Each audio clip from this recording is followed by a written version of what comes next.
est une web-série de comédie qui met en scène des réfugiés et des demandeurs d'asile devant les guichets de la préfecture.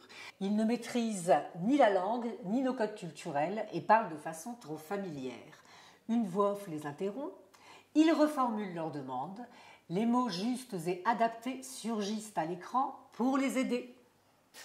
Ainsi, cette web-série permet à l'internaute d'acquérir la bonne formulation en français et d'apprivoiser le processus administratif qui, comme chacun sait, n'est pas une mince affaire. La préfecture, moi je l'ai pas mal fréquentée pour y avoir accompagné des demandeurs d'asile. L'objectif c'était de créer un univers tragicomique à travers les personnages et à travers leurs galères, à travers leurs espoirs, leurs joies, leurs maladresses, leurs rencontres avec les fonctionnaires, avec les gens qui attendaient avec eux, avec leurs copains, leurs copines, leurs avocats. C'est ça notre source d'inspiration, c'est un matériau unique pour créer de la fiction. Quand j'ai lu le scénario, il m'a paru évident qu'il fallait tourner avec des comédiens réfugiés en France. Et grâce à l'atelier des artistes en exil, on a pu rencontrer et caster des comédiennes et comédiens talentueux venus des quatre coins du monde, tous confrontés à l'exil et au parcours du combattant devant les guichets de la préfecture. Pas en préfecture s'adresse à toutes les personnes étrangères qui s'installent durablement sur notre territoire, mais aussi à toutes les structures qui les accompagnent, associations, professeurs de FLE, etc. Le programme a été lauréat de l'appel à projets 2021 du ministère de la Culture. On parle de nous à la Fabrique Nomade, chez Pôle emploi, sur Info Migrants, la Banque Postale et toutelaculture.com. Et surtout, on a signé un partenariat communication avec Télé5 Monde qui réalise des fiches pédagogiques à partir de notre programme sur son site d'apprentissage et d'enseignement du français. Et TV5 Monde, c'est une communauté sociale de plus de 8 millions d'abonnés. Un vrai potentiel.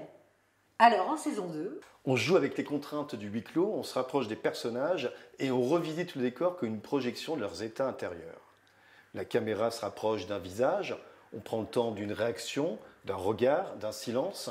On entend la respiration du demandeur suspendue à la réponse du fonctionnaire et plongé dans des situations parfois kafkaïennes auxquelles on n'a aucun mal à s'identifier.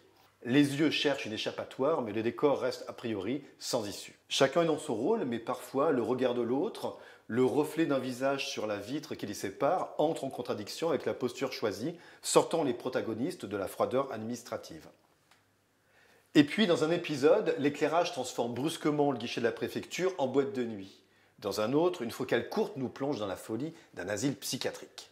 Dans un autre encore, le demandeur se projette à la place du fonctionnaire et le noie sous une avalanche d'injonctions sans queue ni tête. Bref, dans cette deuxième saison, on appuie encore plus la comédie des situations et des personnages. Et on devient aussi plus inclusif en tournant des pastilles en langue des signes avec des réfugiés sourds, tout en créant un programme d'intérêt général et disponible pour toutes et tous à titre gratuit. Alors, l'association Séparés Plus a besoin de flouze, de thunes, de pognon, de radis, de fraîches, quoi. Ah non, pas en préfecture, madame. Nous sommes en montage financier. Mon partenaire FDO Formation met son savoir-faire et toute sa structure au service de la post-production. Mais pour rémunérer les gens à leur juste valeur, les comédiens et l'équipe technique, nous avons besoin d'argent. Le règlement, c'est le règlement. Alors je compte sur vous. Merci.